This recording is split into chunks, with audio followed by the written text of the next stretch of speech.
የጃንጥላ ተይዞላት ዘፋኟ እንዴ ይሄ ይካዳል? ሌላው ይቅር እነ ጥላሁን ገሰሰን አይደለ እንዴ ዘፋኞቹን አንድ ቀን ቤተክርስቲያኑ ተሳለሙ ኑ ስጋው ደሙ ቆረቡ ሳትሏቸው ሲሞቱ በእንዲህ አይነት በእንትን ተቀበራቸው። አቡነ ጳውሎስና ዘይቱን እንኳን ብናነጻጽር አቡነ ጳውሎስ ማለት እንኳን ሌላ ቀርቶ የአብያተ ክርስቲያን ፕሬዝዳንት ናቸው፣ የኢትዮጵያ ይቅርና ማለት ነው። አቡነ ጳውሎስ አንድ ቢዮንሴን አይደለ በክብር የተቀበላችኋት?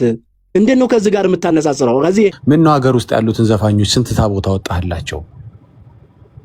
ታቦት እስከሚወጣለት ድረስ የሚያስደርስ ካለ ማንነት ካላቸው ምን ነው ሀገር ውስጥ ዘፋኝ ጠፍቶ ነው ወይ ታቦት የሚወጣለት?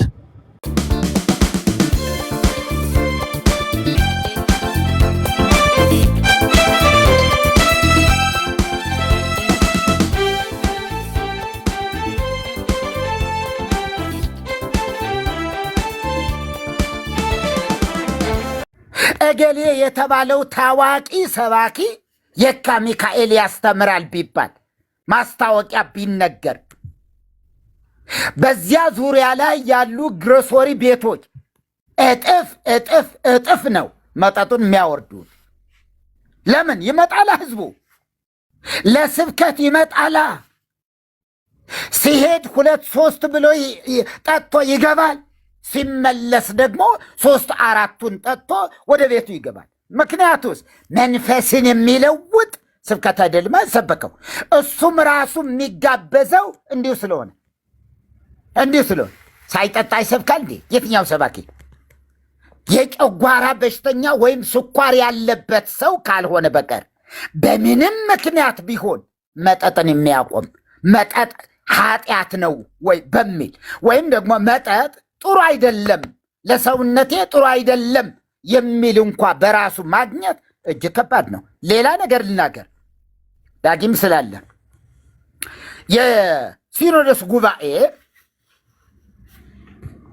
ረክበ ካህናትም እንደገና የጥቅምት ጉባኤው በሚደረግበት ጊዜ ከ400 በላይ ካሳ ቢራ ይቀርባል። የት ቤተ ክህነት ጠቅላይ ቤተ ክህነት 4 ካሳ 2 የቢራ እንትኖች ናቸው ያሉ ይመስለኛል። 2 ፋብሪካዎች ናቸው። 2 ፋብሪካዎች ያሉ ይመስለኛል። 4 ካሳ ያቀርባሉ። ስፖንሰር ሆነው ለቤተ ክርስቲያን ያቀርባሉ። ውስኪ ይቀርባል። የቢራ አይነት ጉድ ነው። የት ቤተ ክርስቲያን ሲኖዶስ ጋር ምን ማለት ነው ታዲያ? ቤተ ክርስቲያን መጠጥ በቤተ ክርስቲያናችን ክልክል አይደለም ብላ የማጽደቅ የማወጅም ያህል ነው። ለምንድን ነው ደብረ ኪዳን ምንድን ነው ያሉ? ምን አሉ? 2 ተፈቅደዋል። ለማን ነው 2 የተፈቀደ? በአንድ የሚሰክር ሰው አይኖርም ወይ? በ2ስ የሚሰክር ሰው አይኖርም ወይ? ለማን ነው 2 የተፈቀደው? ማን ነው 2 የሚጠጣው? እሳቸው ምን ያህል ይጠጣሉ? አቃቸዋለሁ፣ በአካል አቃቸዋለሁ። ምን ያህል ይጠጣሉ? እዚህ መናገር አልፈልግም። በ2 የትኛው ካህን ነው በ2 ቢራ በ2 እንትን የሚመለሰው? ነውር አይደለም እንዴ? በዓላት በሙሉ በምንድን ቤተ ክርስቲያን መጠጥን ብትከለክል ተስካር አይኖርም ማለት ነው። ተስካር ቀርቷል ማለት ከዛሬ ጀምሮ ተስካር አቁመናል የማለት ምክንያቱ ተስካሩ ያለ መጠጥ ስለማይፈቀድ ያለ መጠጥ ስለማይደረግ በዓለ ሚካኤል በዓለ ማርያም የምንላቸው በሙሉ ያለ መጠጥ ምንም ትርጉም ቢስ ነው የሚሆን። ያለ መጠጥ እንዴት ያለ መጠጥና ያለ ጭፈራ ጥምቀት ይከበራል እንዴ? ያለ መጠጥና ያለ ጭፈራ መስቀል ይከበራል እንዴ? ምን እንደሚመስል አስቡ። ቢከበር ምን እንደሚመስል ቤተ ክርስቲያን ከዛሬ ጀምሮ ስካርም መጠጥም ጭፈራ ቤቶች ሁሉ ከልክለናል ብትል ቤተ ክርስቲያን ወይ ትፈርሳለች ወይ ምእመኑ ደግሞ አይሰማትም፣ ይገለብጣቸዋል ካህናቱን። ያለ መጠጥ አይታሰብም ኢትዮጵያ ውስጥ ኦርቶዶክስ ዘንድ። ዝክር እንኳን ይቅርታ ክርስትና ልብ በሉ ክርስትና 40 ቀን ሞልቶት ሊጠመቅ ቢመጣ ድሃ ከሆነ አይችልም። ይኸው ፋሬስ አሉ አይችልም። ታዲያ መቼ ነው የሚያጠምቀው? 40 ቀን ሞልቶት ቅዳሴ ባለበት ሰዓት ላይ። ለምን? መጠጥ ማቅረብ ስለማትችል፣ ለካህናት ለቀዳሾች ብላ መጠጥ ይዛ መቅረብ ስለማትችል፣ ወይ አንድ የባለ ሀብት የባለ ጸጋ ልጅ ሲጠመቅ አብራ ማስጠመቅ። ይህ ካልሆነ ደግሞ እንደምንም ብለው በደጅ በሚጠኑ ካህናት እሁድ ቀን እንዲጠመቅ ይደረጋል። ከዛስ ምንም ስለሌላት በነፃ ነው የተደረገ። ይጠይቃሉ፣ የክርስትና ምግብ የት አለ? ክርስትና የተነሳ ሰው አለ እና የታለ ምግቡ? የታለ መጠጡ? አይ ምንም የሌላት ስለሆነ ነው ዛሬ ላይ እንድትጠመቅ ያደረግ ነው። ያውም 40 ቀኑ አይደለም፣ ወይ 50 ቀን ሆኖት ሊሆን ይችላል፣ ወይ 60 ቀን ሆኖት ሊሆን ይችላል። በምን ምክንያት? ለቀዳሾቹ መጠጥን ማቅረብ ባለመቻሉ፣ ለቀዳሾቹ ጠላ ይዞ መቅረብ ስለማይችል ካለው አቅም የተነሳ እና ምን ይደረጋል? ወይ በክብረ በዓል ወይ ደግሞ ቅዳሴ ባለበት ሰዓት ነው መጥቶ እንትን የሚያደርገው። ምክንያቱ ያለ መጠጥ የማይፈቀድ የማይቻልም ስለሆነ፣ ማይፈቀድ አይደለም ያልኩ፣ የማይቻልና የማይታሰብም ስለሆነ በነፃ ክርስትና ማን ነው? እስከ አንድ ሰው ይቅረብ በዚህ። እኔ ልጅን በነፃ ነው ያስጠመቅኩት። መቼ? በስራ ቀን ቅዳሴ ባለበት ሰዓት ሊሆን ይችላል። ሰበካ ጉባኤ ሊፈቅድላት ይችላል። ከዚያ ውጭስ? ከዚያ ውጭ የማይታሰብማ 40 ቀን ሞልቶታልና ሮብ ቀድሱልኝ፣ ልጄ ሮብ ነው 40 ቀን የሚሞላው፣ ስለዚህ ቅዳሴ ቀድሳችሁ አቅሩብልኝ ወይ አጥምቁልኝ ቢል አግባብ ባለው መንገድ ሊያመጣው የተገባውን ምግብ ካቀረበ ብቻ ነው። ከዚህ ውጭ ካሆነ አይቻልም። ስለዚህ ይሄ አጽዋማት ላይ ክልከላ የለውም። አንድ ነገር አንብቤ በዛው እንትን ልበል። ለምንድን ነው ስጋ ማንበላው ሲባል የሚሰጡት ምላሽ አላቸው። ምኖቹ? መናፍቃኑ የሚመልሱት መልስ ምንድን ነው? ስጋ ለምንድን ነው ማንበላው ስንል ዳንኤል ምዕራፍ 10 ቁጥር 3 ላይ ያነሳሉ። ቁጥር 3 ከቁጥር 2 ልጀምር። በዚያም ወራት እኔ ዳንኤል 3 ሳምንት ሙሉ ሳዝን ነበርኩ፣ ማለፊያ እንጀራም አልበላሁም፣ ስጋና ጠጅም በአፌ አልገባም። 3ቱም ሳምንት እስኪፈጸም ድረስ ዘይት አልተቀባሁም ይላል። ዘይት አልተቀባሁም። ስለዚህ ስጋ ማንበላው ይኸው ዳንኤል ምን አለ? ስጋና ጠጅን አልበላ። ስጋ የምትለዋ ቃል ተመዛ ወጣችና ጠጁስ ይጨለጣል እንደ ጉድ። ማለፊያ እንጀራስ ምንድነው? ማለፊያ እንጀራ በየአይነቱ የብፌ እንጀራ ብፌውን እየጨለጠ ስጋ የምትለዋን መዟ ወጣ። በምን ምክንያት? አኩሪ አተር ስጋን አይተካም እንዴ? እና ይጾማል። አቮካዶ እንቁላልን አይተካም እንዴ? ያውም ደግሞ አንድ አቮካዶ ከ4 እና ከ5 በላይ እንቁላሎችን ይተካል። ለምን አይጾምም አቮካዶ? ምንም ነገር እዚህ ግባ የሚባል አይደለም። ስለዚህ ቤተ ክርስቲያን እንደዚህ አትልም ማለት አይቻልም። ዘፈኑ የማን ሆኖ? ዘፈን ማን ነው ክልክል ነው ያለው? እስኪ የካህናት ሞባይል ይታይ ምን እንደተጫነበት፣ ምን አይነት ዘፈን እንደጫኑ። ዘፋኞችስ ዘፈን ኃጢአት ነው ብሎ ማን ነው የሚያስተምራቸው? ማን ነው የሚነግራቸው? የትኛው ሰባኪ መድረክ ላይ ቆሞ ዘፈን ኃጢአት ነው የሚል ሰባኪ ሰምታችሁ ታውቃላችሁ ወይ? ዘፋኞች ምንድን ነው የሚሉ? በቅርቡ እግዚአብሔር ይረዳኛል ዘፈን አወጣለሁ። ማን ይረዳኛል? እግዚአብሔር ይረዳኛል። ምን ነው አስቴር አወቀ ጠፋሽ፣ ሐመልማል ጠፍተሻልሳ፣ እንትናየ ጠፍተሃል፣ እንዴት ነው ምን እንጠብቅ ሲባል እግዚአብሔር በቅርቡ ይረዳኛል፣ አንድ ዘፈን አወጣለሁ፣ አንድ ስራ እሰራለሁ። ማን ይረዳኛል? እግዚአብሔር። የማን ትምህርት ነው? በቤተ ክርስቲያኒቱ ስላልተወገዘ፣ የተወገዘ ትምህርት ስላልሆነ። ከዚህ የተነሳ ሰው ሁሉ ሞባይሉን ምን ጭነዋል? ዘፈን ዘፈንና መዝሙር። ጠዋት ምን መዝሙር፣ ከሰዓት በኋላ ከ4 ሰዓት በኋላ ታክሲ እንኳ ስትሄዱ ጠዋት ምንድነው እንትን የሚለው መዝሙር። ጠዋት እያዘመረ ነው የሚወስዳቸው መርካቶ አውቶቡስ ተራ። ከሰዓት በኋላ ዘፈንዋ እየመረጠ ቀኑን ሙሉ ድንቁር ጆሮአችሁ እስኪደነቁር ድረስ። ማን ነው ኦርቶዶክሳዊ ግብዳ የሆነ መስቀል አንገቱ ላይ አንጠልጥሎ ምንም ነገር? ይሄ ክልከላ የሚባል የትኛው ኃጢአት ነው የተከለከለ? ጥንቆላ ማን ነው እንደሚጠነቁለው? አስማት ማን ነው እንደ አስማት? ደጋሚ ማን ነው? ደብተራው ማን ነው? ማህሌቱን ሞቅ አድርጎት የሚያድረው እሱ አይደለም እንዴ? ማህሌት የሚቆመው መርጌታው አይደለም ወይ? መርጌታው ነው እንጂ። ማን ነው መስተፋቅር ድገምል የሚለው? ማን ነው የትምህርት እፈልጋለሁ ብሎ ማን ጋር ይሄዳል? ፓስተር ጋር ይሄዳል እንዴ? ሼኩ ጋር ይሄዳል እንዴ? መነኩሴው የካቶሊኩ ጋር ይሄዳል እንዴ? አይሄድም። ማን ጋር ነው ታዲያ? እዛው አባ ልጅ የሰነፈብኝ እንደው ትንሽ በትምህርቱ እንደው በጣም ሰንፏል፣ ጥሩ ደህና ነበረ፣ አሁን ላይ ግን ትንሽ እንትን አለ። ማን እንዳበላሸው ደብተሩን ተውሰው የወሰዱ ሰዎች ነበሩ። ምናልባት እነሱ ሊሆን ይችላል። እንግዲህ አባ ይርዱኝ፣ ምን ችግር አለው? አይዞሽ። ለነፍሷም አባት ናቸው፣ ለጥንቆላዋም አባት። ለሁሉም ምን የሚጎድላቸው ነገር አለ? የሴተኛ አዳሪ ቤት የሚመርቁ ህዝብ ዘራፊዎች፣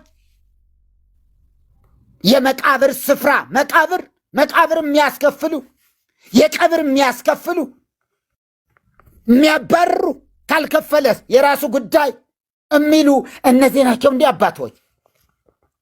ሄዱ ደብረ ሊባኖስ 22,000 የነበረው ዛሬ ላይ 62,000 ገብተዋል። አንደኛው 62,000፣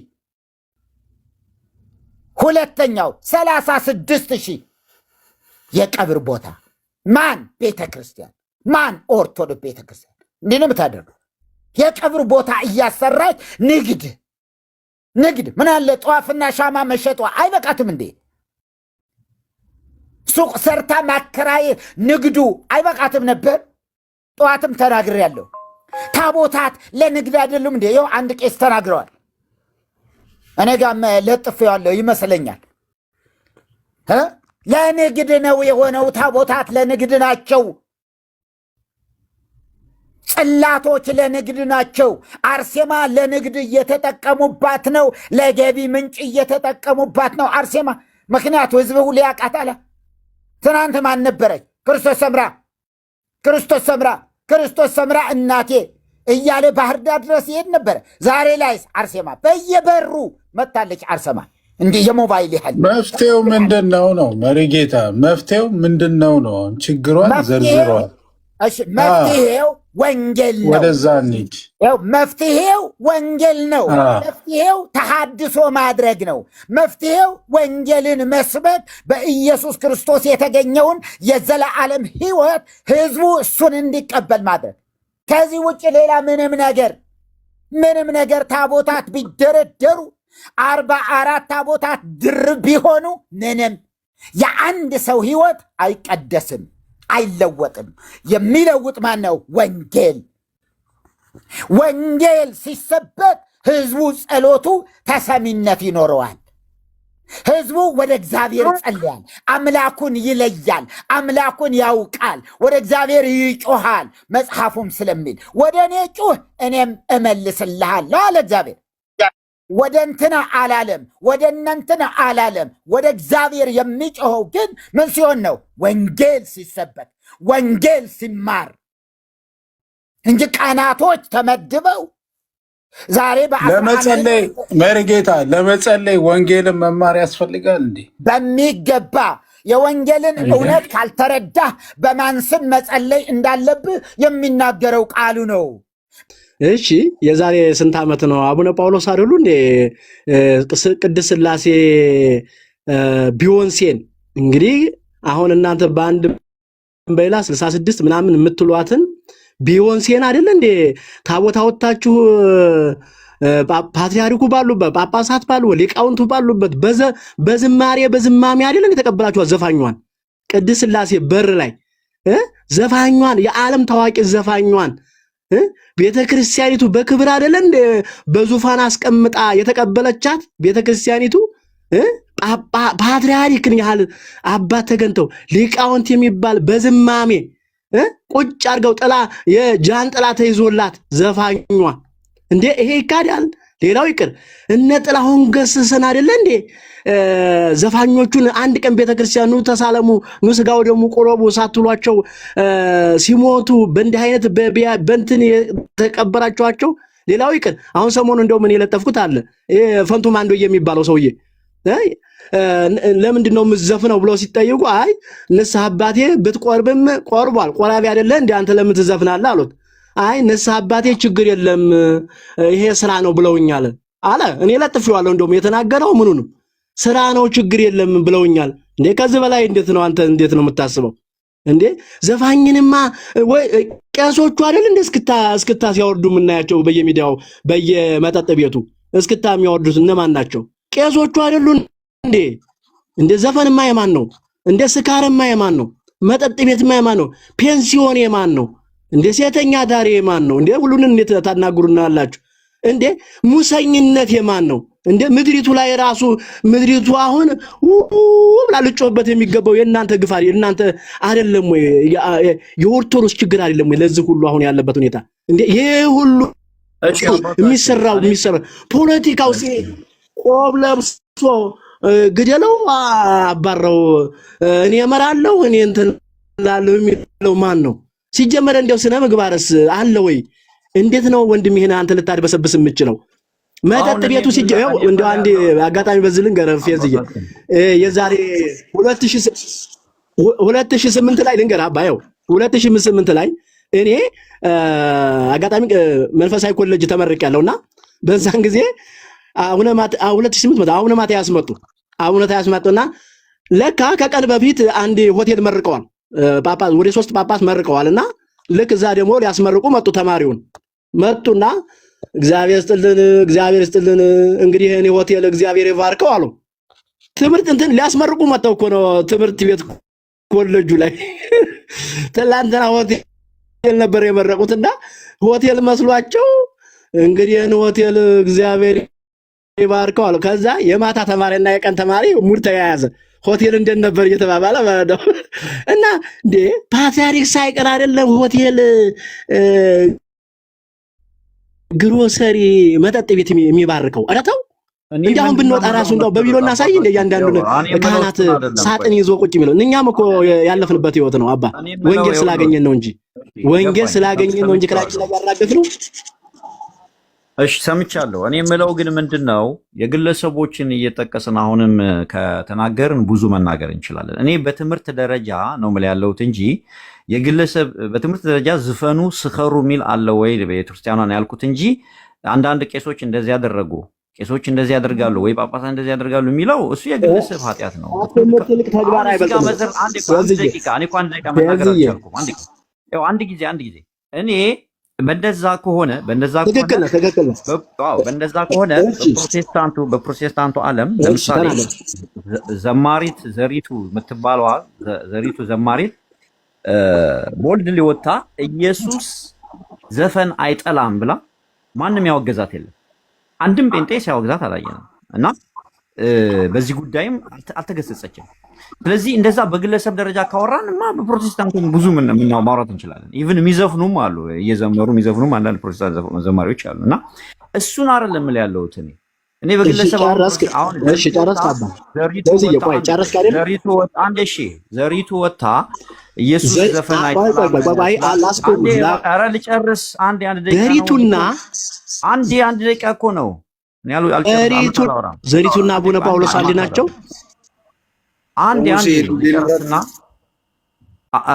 እኔ እኮ አንድ ይጨርሳለሁ። እኔ ብዙ አላወራውም እኮ እንደውም እኔ አንድ ደቂቃ ራሱ አላወራውም። አይዶ ነው ምንድነው እኔ የምልህ ያለሁት አሁን ዘሪቱ ወታ ኢየሱስ ዘፈን አይጠላም ስላለች እኔ ፕሮቴስታንት ዘፈን አይጠላም እኮ አላለችም። ምን ሆነክ ነው? ለምን እንትን ትለዋለህ? ዘፈን አይጠላም ብላለች። ሙዚቃ አይጠላም ካለች ዘፈን አይደል ሙዚቃ? ሌላ ስም ልትሰጪው ነው እንዴ? ኦ ማይ ጋድ ኢየሱስ ሙዚቃ አይጠላም ብላለች።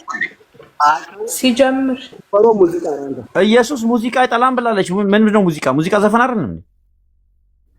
ኤኒዌይ እሱ አይደለም ጥያቄው። አሁን ቃላት ጨዋታ አይደለም። የቃላት ጨዋታ ሳይሆን ሙዚቃ እኔ እሷ እንደዛ ስላለች ፕሮቴስታንት ዘፈንን ፈቀዱ ወይ ሙዚቃ ፈቀዱ እያልኩ አይደለም። እኔም እኮ እንደዛ አይደለም ያለሁት፣ ግን በግለሰብ ደረጃ እሷ የራሷ አመለካከት ነው። ትምህርቱ ግን ፕሮቴስታንት እንደዛ አስተምሯታል አልልም። ሶ ዘ ሴም ቲንግ ኦርቶዶክስ ላይም ሲመጣ ደብል ስታንዳርድ መሆን የለበትም። ቤተክርስቲያኗ አታስተምርም እንደዛ። አንዳንድ ግለሰቦች ካደረጉት ግን ስህተት ነው ብለን እንሄዳለን ማለት ነው። ኦኬ ቴንክ ዩ ጌታ። እኔ እያልኩ ያለው ይሄ ወንድማችን ዘሪቱ ትላንት በኦርቶዶክሳውያን የነበረ እህታችን ናት። አሁን ጌታ አግኝታለች። እሷ ሙዚቃ አይጠላም ስትል ያው ዝማሬ በሙሉ በሙዚቃ ነው። ሙዚቃ ማለት ኪቦርድ ነው። ሙዚቃ ማለት ክራር ነው። ሙዚቃ ማለት ከበሮ ነው። ዘፈን ደግሞ ለአንድ ግለሰብ ዳሌሽ፣ ወገብሽ፣ ጡትሽ የሚል ነው ዘፈን። ይህን መለየት አለብህ። አንደኛ በደረጃ ፌዝዬ። ሁለተኛ እኔ እያልን ያለ ነው አቡነ ጳውሎስና ዘሪቱን እንኳን ብናነጻጽር አቡነ ጳውሎስ ማለት እንኳን ሌላ ቀርቶ የአብያተ ክርስቲያን ፕሬዝዳንት ናቸው፣ የኢትዮጵያ ይቅርና ማለት ነው። አቡነ ጳውሎስ አንድ ቢዮንሴን አይደለ በክብር የተቀበላችኋት? እንዴት ነው ከዚህ ጋር የምታነጻጽረው? ከዚህ ዘፈን እየደገፋችሁ አይደለም? ቤተክርስቲያኒቱ ቁንጮ እኮ ናቸው፣ ዋና ናቸው። የሲኖዶሱ ዋና ኃላፊ አቡነ ጳውሎስ ፓትርያርኩ ቢዮንሴን በክብር ዘፋኟን ያው ምራቁቷን እንደምትገላበጥ ሴትዮ እሷን በክብር ከተቀበላችሁ ቤተክርስቲያኒቱ በዝማሜ በወረብ አይደለም ወይ የተቀበላችኋት?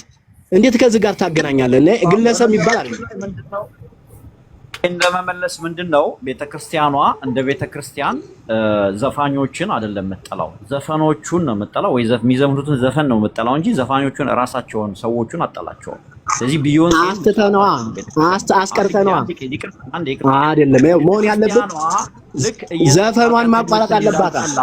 አንዴ ልጨርስ። ኢየሱስ የኃጢአተኞች ወዳጅ ተብሎ ከኃጢአተኞች ጋር የሚኖር ነው የነበረው። ኃጢአተኞችን ይወዳቸው፣ ኃጢአታቸውን ግን ይወደዋል ማለት አይደለም። ይገስጻቸው ነበረ። ካሁን በኋላ ኃጢአት አትስሩም ይላቸው ነበረ። እነሱ ግን ይወዳቸዋል። ቤተክርስቲያን ደግሞ የኢየሱስ አካል ስለሆነች ልክ እንደሱ ቢዮንሴ ብትመጣ ቢዮንሴነቷን ነው ሰውነቷን ነው የምትወደው እንጂ ዘፈኗን አይደለም። ስለዚህ አውጥታ ልጥላት አትችልም። ማድረግ ያለባት ምንድነው? አቅርባ መገሰጽና መንገር ነው። ከዛ ውጪ ግን ለምን ተቀበለቻት፣ ለምን ያዘቻት፣ ለምን አጠገቡ አስቀመጠቻት ከሆነ ስህተት ነው የሚሆነው። ይሄን ማለትማ ሰዎችን አውጥታ በጣም ጥሩ። ለዚህ ነው ፈቃደኞች መሆናችሁ የዘፋን የምታበረታቱ መሆኑን በዚህ ነው የምናውቀው እኛ። ዳግየ ቀጥል ቪዲዮውን ነው እነሱን እንደ ሰውነት ጥሏቸው ካላችሁ እሺ ቆሞስ አንዴ ፌዝ ቆየ ኔታርክ እሺ ምንድነው? በመጀመሪያ ነገር ስንት ዘፋኞችን እያቀረበች ስታቀርብ ደግሞ ታቦት እያወጣች ቤተክርስቲያኗ ታሪክ አስመዘገበች። ፌዝ ህሊናህል እስከ መቼ ትቀልድበታለህ? ነው ዘፋኙ የግድ የውጭ ሀገር ዘፋኝ መሆን አለበት ወንጌል እንዲነገረው? ለወንጌል ብለነው ከሆነ ዘፋኝነቱን ሳንቀበል ሰውነቱን ነው ካልክ ምን ነው ሀገር ውስጥ ያሉትን ዘፋኞች ስንት ታቦት አወጣህላቸው? ታቦት እስከሚወጣለት ድረስ የሚያስደርስ ካለ ማንነት ካላቸው ምን ነው ሀገር ውስጥ ዘፋኝ ጠፍቶ ነው ወይ ታቦት የሚወጣለት እንዴ? ይሄን ያህል የአደባባይ ስተታችሁን እንዴ! እስከዛሬ እኮ በጳጳሱ ነበር ስታላከኩ የነበረው። አሁን ደግሞ በጣም ይሄን ያህል መላላጥ ያስተዛዝባል።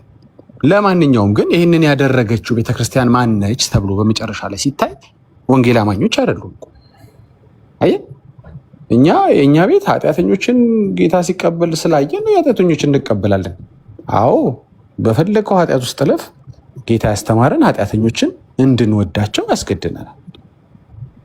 ለኃጢአተኞች ግን እንደዚህ አይነት ድራማ ሰርተን ቸብቻቦና እንትን ታቦት ወጥቶ ቀይ ምንጣፍ ተደርጎ የተለየ ጥሩ ልክ እንደው እኮ ክርስትና እንትን ያስመዘገቡ እኮ ነው የሚመስለው እኮ አርአያነት ያስመዘገቡ ነው እኮ የሚመስለው። እናንተ ቤት የተደረገው ነገር አሳፋሪ ነው ታውቀዋለህ።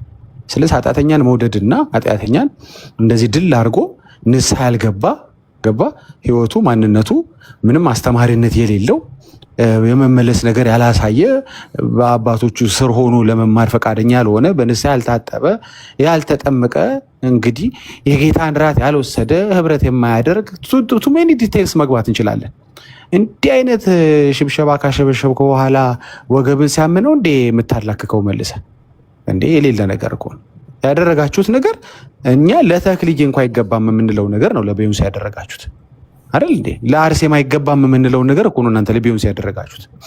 እና በምን አግባብ ቤቷ በጣም በተመሰከረ ህይወቷ ነው፣ ሌሎች አይተው ሊማሩበት በሚችለው ህይወቷ ነው። በምኗ ነው ታቦት የሚወጣላት? ይሄ እኮ እናንተው ቤት እኮ የተበጣበጣችሁበት እኮ ጉዳይ ነው። አሁን እኔ ብዙም እንትን አይለኝም። ስለዚህ ዘፈን ምንም በማያዋላዳ ሁኔታ ከመጽሐፍ ቅዱስ ላይ ካወጣችሁት ቀን ጀምሮ አሁን ለማውራት ሞራል አንተ የለም። ያው ብቻህን ነው የምትሟሟተው። ለዚህ ነው እኛ ልንረዳ የፈለግ ነው እንጂ ቤተክርስቲያን ምን እያወራን ነው የምትል? አሁን ምን እያወራን ነው የምትል? እኔ አንተ እንድዘፍን ብዬ አይደል እንዲህ ዘፋኝነት ቢለውን ያወጣውልህ ከገላትያ ላይ ከመጽሐፍ ቅዱስ ላይ እኮ ቃል የሰረጸች እኮ ቤተክርስቲያን ነች እኮ እንዴ። ትፈቅዳለች አትፈቅድም ትላለህ እንዴ? ቃሉን አውጥታ ገንጥላ ጥለዋለች እኮ ነው ማወራ እኮ እንዴ። ቢሰሙ እኮ ካህናቶች እንዴ ይሄ ልጅ ሰላም ነው እርግጠኛ ናቸው ኦርቶዶክስ ነው እኮ የሚሉት። አልሰማም እንዴ? መስፈን አለመስፈን አይደለም እኮ ቃሉን ከመጽሐፍ ቅዱስ ላይ እኮ አውጥተነዋል።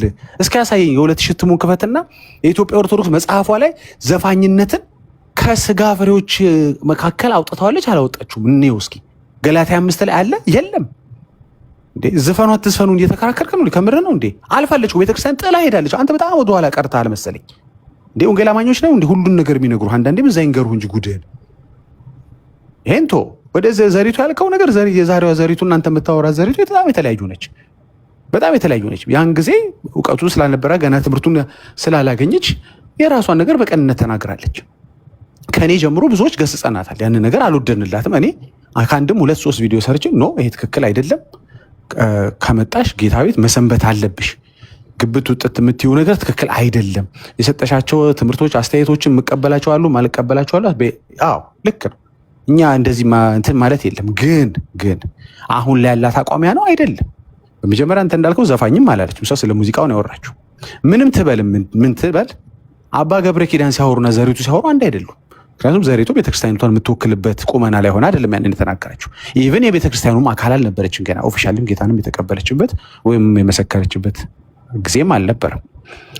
በጣም የምንወዳት የምናከብራት እህታችን ሆናለች ዛሬ። በወቅቱ ያን በተናገረች ጊዜ ግን እህታችን አልነበረችም ገና።